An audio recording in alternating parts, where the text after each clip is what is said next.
Hello,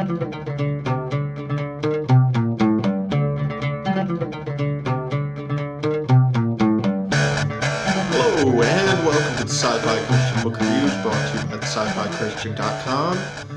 I'm Ben DeBono, here to talk to you today about Valis by Philip K. Dick.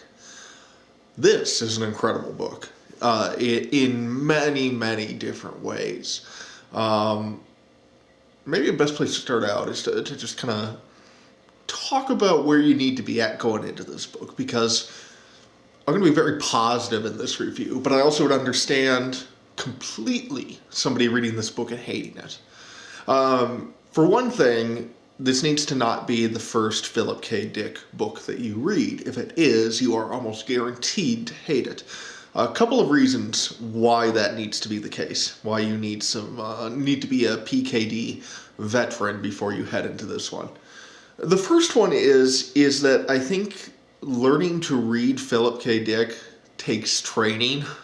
If I can, with at risk of overstating things, it really does. It takes a certain amount of time between reading some of his short stories or his novels that you really learn how to read him, or more specifically, to go in expecting anything. You go in with completely an open mind, just expecting whatever he's going to throw at you. You don't, whether it be in terms of structure or ideas or, whatnot. So you have to know and have been trained to read Philip K. Dick. And it's one thing to be told that, like you could tell somebody, go into this book with an open mind. But I think you really need to experience it in the form of multiple Philip K. Dick novels before you really get that. So that would be one reason. The second reason is that after you've read a number of Dick's stuff, you start to realize that he has a very particular way of looking at the world. And it doesn't always seem to make a great deal of sense.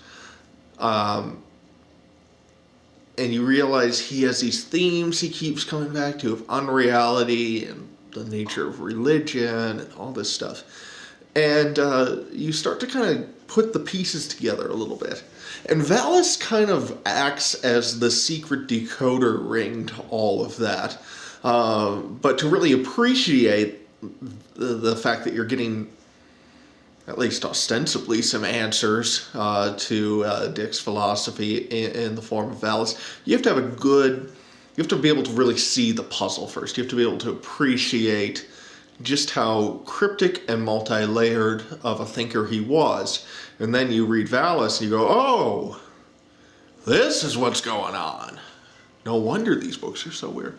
So anyway, what is Valis? Well, Valis is, it's really an autobiographical novel in large parts. And it is a science fiction novel, okay? So Philip K. Dick, if you know anything about the guy, obviously great science fiction writer and a great fan of drugs, and a little bit out of his mind. And so, this series written late in his life, I think he died in the early 80s, but it's essentially the chronology in the book kicks off when our main character, horse lover Fat, who is really Philip K. Dick, as it's explained that Philip means horse lover in Greek, and he claims that Fat means Dick in German. I was able to confirm the first one. I couldn't find anything that indicated that Fat meant Dick in German, but there you go. So horse lover Fat is Philip K. Dick in this book. And then our narrator is actually Philip K. Dick. Okay, so I know this is getting weird, but there's a character, horse lover Fat, who is Philip K. Dick. The narrator is Philip K. Dick. They're two different people in the novel, but they recognize that they're the same person.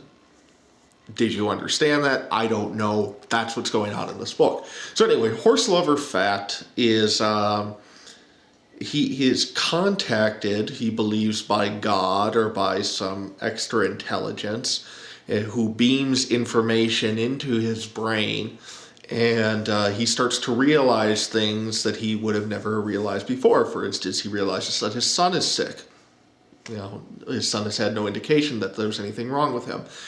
Take his son to a doctor. It's realized they realize he has brain issues or something, and they are able to fix him. So he has this sort of prophetic vision of that. He starts to have visions of first century Jerusalem in the Roman Empire. He starts to be able to speak in Greek. And all these things actually happened to Philip K. Dick in 1974. And what the novel is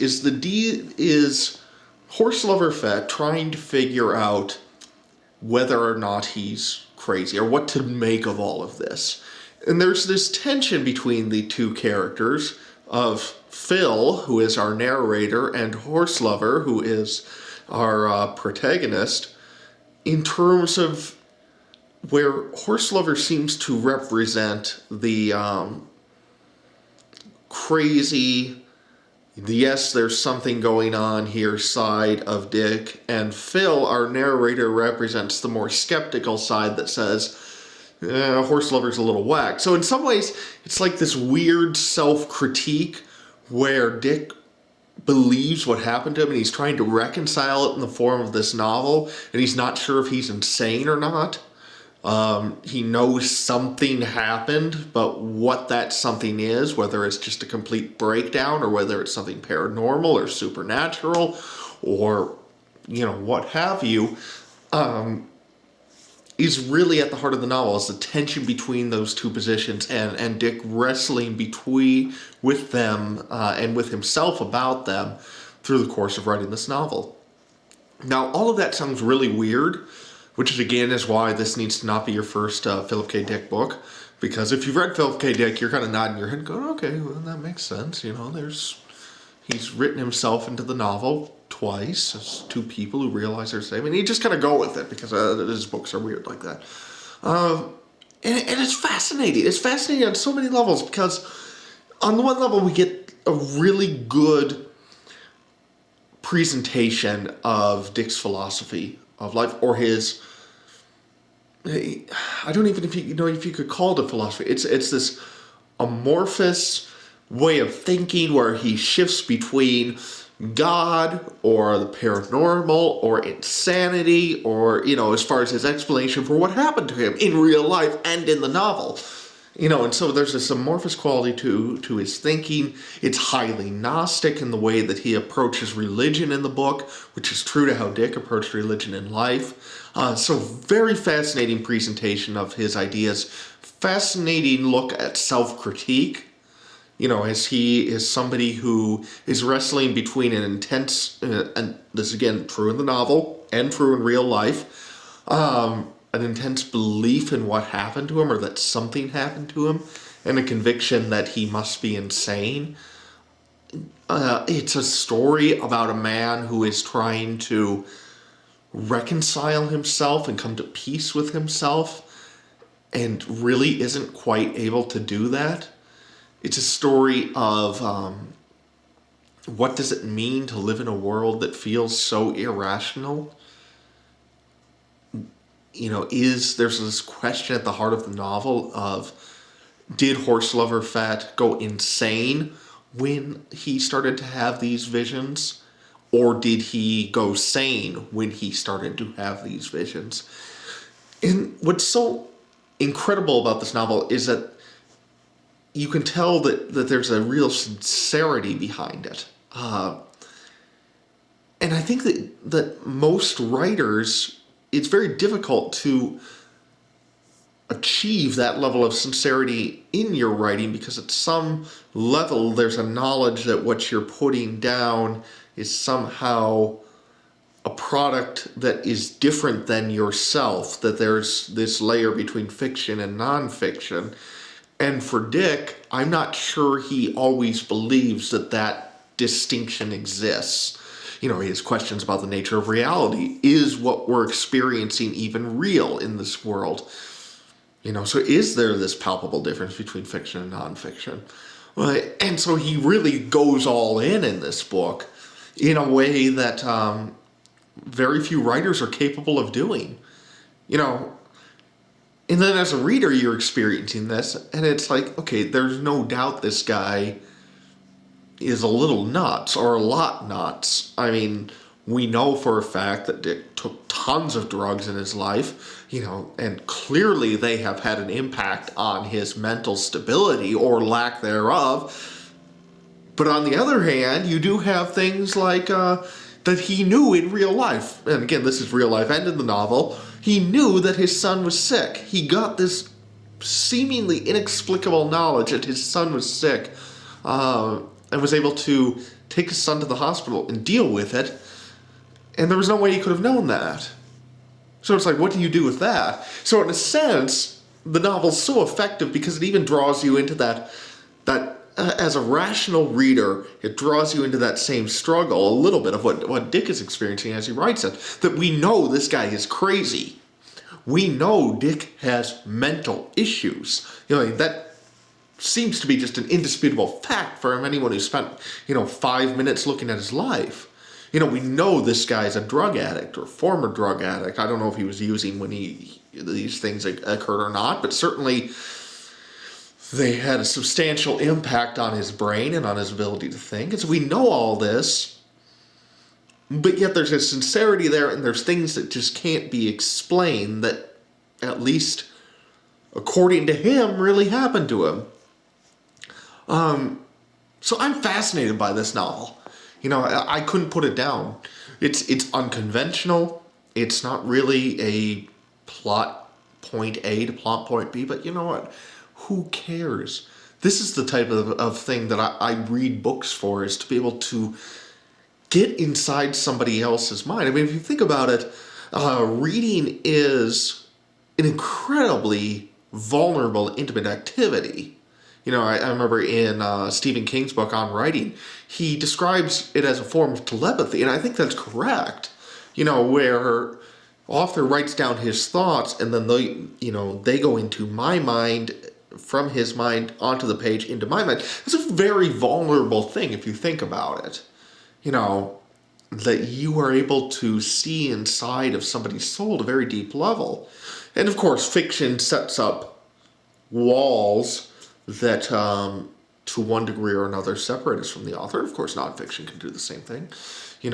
So there is this incredibly intimate aspect of writing, but then there's also this level of barrier that exists between us and the author. And Dick just kind of smashes through all those walls. And, if you want to look at a very raw, unfiltered example of what it's like to have that sort of, in Stephen King's words, telepathic connection with an author, I'd be hard-pressed to find a better example than Valis. Because, yeah, it's fiction, but, I mean, he just lays it all out there. He really holds nothing back. So, Valis, sum up, I don't even know if what I described makes any sense. That's how crazy this book is. What I do know is that I was fascinated by it. I couldn't put it down. I love this opportunity to really get a glimpse into the mind of one of the great writers, and if not a great thinker, certainly an engaging and fascinating thinker of the 20th century. And I would totally understand, like I said at the beginning, if somebody hated this book. I think that would be a very understandable reaction, but one I would also completely disagree with. I think that this book is a masterpiece. It's not going to be for everyone, but if you're a fan of Philip K. Dick and you haven't read Valis, it's definitely worth checking out, and I think you'll really enjoy it. So I'm going to give Valis 5 stars. Love the book. Incredible read. And I'm looking forward to digging into more of both Dick's literature, getting this glimpse into his mind, and then also hopefully I'd love to read some more biographical stuff on him, just because this really has piqued my interest for him and his thinking and what he's all about. So 5 stars for Valis, and that's all for now. This is the Sci-Fi Christian Book Reviews, and I am Ben DeBono. Goodbye.